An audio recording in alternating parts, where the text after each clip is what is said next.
Hi everybody, and congratulations on completing the first part of the course, our 12-lesson resource guide e-course on how to give your child a classical Christian education at home. And I know this was a very interesting, inspirational part of the course for you, and challenging, with those quizzes. I'm sure you were all challenged by these very difficult quizzes. But, that's what makes you tough. So we're going to get into the specific aspects of what is a classical Christian education now. Going to start out with what is called the Trivium. And our learning objective, is going to be to explain the biblical foundation of the methodology for education contained in the classical Trivium: grammar, logic, and rhetoric. Now, as you know, this course is about classical Christian education. And I should mention that I'm Dennis Oliver Woods, headmaster at Kingsway Classical Academy, the world's first online classical Christian school for grades 7 through 12. Well, as you know by now, this is a course about classical Christian education. And the question arises, what is it that makes classical Christian education so much better than what's being served up at your local government school? So if you're thinking about homeschooling, or if you're a teacher of any kind, the thing that makes classical education so great is that it teaches kids how to teach themselves. And that, of course, means less work for you and more joy of learning for your children. But are you tired of constantly having to nag your children to study? Wouldn't it be exciting to see your kids waking up at 6 in the morning because they can't wait to start cracking the books? And you may be thinking, what kind of dream world is that? But it's been happening at my house fairly consistently. My daughter Catherine is so eager to learn, she's constantly nagging me for new topics to learn about. And it can be like that at your place as well. It's really as easy as 1, 2, 3. And it's all wrapped up in a word that you probably haven't heard about, but a word that was a household name for your great-grandparents. And that word is trivium. The word trivium means threefold way. It means number 1, grammar, number 2, dialectic, and number 3, rhetoric. 1, 2, 3. 3 kind of fancy words, but what do they actually mean? So to answer that question, let's stop for a minute and consider what actually happens when you learn something new. There's really only 3 basic steps that occur whenever you learn any new subject. And let's take driving a car, for example. And let's take your son, for example. He's sitting behind the wheel, and you're pointing out to him the various components of the operating system, of the dashboard. And you point down and you say, that down there is the gas pedal, and right next to it there is the clutch, and there's the brake, and this up here is the gear shift. And that's the grammar, the basic facts, the basic fundamental building blocks of what it takes to drive a car. So then he goes on to say, or he asks, what's a clutch? He's kind of overcome by curiosity. So you explain, well, whenever you go somewhere, you push on the clutch and then you move the gear shift into first gear, and otherwise you're going to grind the gears. Then you release the clutch and you push on the gas slowly at the same time in order to start the car. And he says, oh, I get it. He says, a flush of understanding kind of sweeps across his face. And this is the dialectic. It's how the facts tie together. It's understanding the facts, how they relate to one another as it relates to driving a car. But he doesn't really understand yet, does he? And he won't really understand until he tries it for himself and becomes practiced and accomplished at driving the car. So you move on to the next step with a hastily uttered prayer. You lurch away from the curb. You lurch again. But after an hour or so of practice, he starts to get the hang of it. He starts to become proficient in this art of driving a car. And he gets so excited, he naturally wants to explain this process to someone else. So he said, hey, Mom, guess what I just did? And so this process of practice and sharing what you've learned is called rhetoric. And it follows naturally from the dialectic analysis of the facts. The rhetoric of driving a car is practice and then proclaiming what you've learned in terms of the act of driving a car.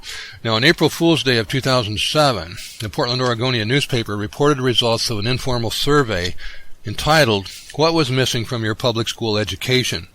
2 of the top 3 responses were, number 1, the ability to engage in critical thinking, and number 2, the ability to communicate effectively that which you've learned. Now, little did respondents know, even though the words were never mentioned, but they were yearning for the dialectic and rhetoric components of the classical trivium, which John Dewey had purged from the system over 100 years before. So let's take a closer look at these two key ingredients of the trivium, of the learning process, the dialectic and the rhetoric. And we're going to postpone for a few lessons a study of grammar. We'll be coming back to that later. But in the 7th and 8th grades, they're known as the dialectic years because the student at this age is naturally curious. They're questioning, they're probing, they're challenging, a little bit cantankerous or challenging authority.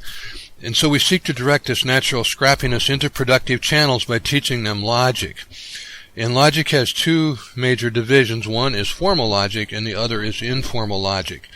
And in formal logic, the students are studying the syllogism, which is the form of argument, in which a conclusion is drawn from two propositions or premises. And a well-known example of the syllogism is all men are mortal, number one, the major premise. Number two, Socrates is a man, which is the minor premise. And in number three, therefore Socrates is mortal, which is the conclusion. And this is the formal syllogism, the form in which an argument must take in order for it to make any sense. Now, in informal logic, one of the things the students learn is how to recognize and counter the informal fallacy. And there's quite a few of these informal fallacies, maybe 15 or 20 are categorized. And you run into these informal fallacies all the time in newspapers, television, and so forth. And most people are getting hoodwinked by these fallacies because, number one, they can't recognize them, and number two, they lack the tools to defend themselves when it comes to these informal fallacies. Now, for example, one type of informal fallacy is the false alternative. And this fallacy offers a number of alternatives and then assumes that there are no other alternatives possible. And often the truth is among those excluded alternatives. So here's an example. Either you can accept evolutionary theory as modern science, or you can reject modern science and believe in special creation. And since you believe in special creation, you must therefore reject modern science. So you see how that works. Another type of informal fallacy is begging the question, or circular reasoning. That is, the premise assumes the conclusion. For example, the evolutionary geologist says we know the age of fossils by the rock layers in which they are found. But when asked how he knows the age of the rock layers, the answer is given, why, by the fossils I find in them, of course. So that's circular reasoning. Your kids won't be fooled by this kind of weak argumentation if they studied logic. More than likely, you'll hear them start talking back to Chris Matthews or Rachel Maddow and the other talking heads. And one of the most effective means of integrating knowledge and assuring understanding is the process of testing. We do this all the time informally in our lessons at Kingsway Classical Academy, providing tests for each of the topics studied. Here's a simple example. Let's go back now to our traditional 5-question quiz. True and false. Number 1, trivium means threefold way. True or false? Number 2, rhetoric is another way of saying logic. True or false? Number 3, the syllogism is comprised of a series of logical fallacies. True or false? Number 4, the false alternative is a violation of formal logic. Number 5, application is associated with rhetoric. Okay, let's look at the answers here. First of all, trivium means threefold way, and that's obviously true. Number 2, rhetoric is another way of saying logic. That's false. Logic is dialectic. Number 3, the syllogism is comprised of a series of logical fallacies. And that's false because, the various premises can be very true, and that's what's deceiving because true premises can lead to false conclusions. Number 4, false alternative is a violation of formal logic, and that's false. It's a violation of, it's one of the informal fallacies. Number 5, application is associated with rhetoric, and that is true. Okay, so now in each of these lessons from here on out, I'm going to share with you a very effective resource or tool that you can use to help your child master each phase of the classical Christian education. So for more information about how to deal with the informal fallacies that you encounter regularly and the formal fallacies, or the formal logic, I highly recommend Peter Royce's Rhyme and Reason. Now, in this work, Mr. Royce provides the tools you need to counter the arguments you hear every day. You'll find exercises designed to help you and your children prepare for the logical fallacies you encounter, and many other aspects of logic also are covered in the book. Here's a quote from a student. Mr. Royce is a capable thinker and writer and a great guy, says Douglas Wilson. Actually, that's not a student. Wilson is the man behind the modern resurgence of the classical Christian education movement, founder of the Association of Classical and Christian Schools. And you can find this book in the bookstore at kingswayclassicalacademy.com.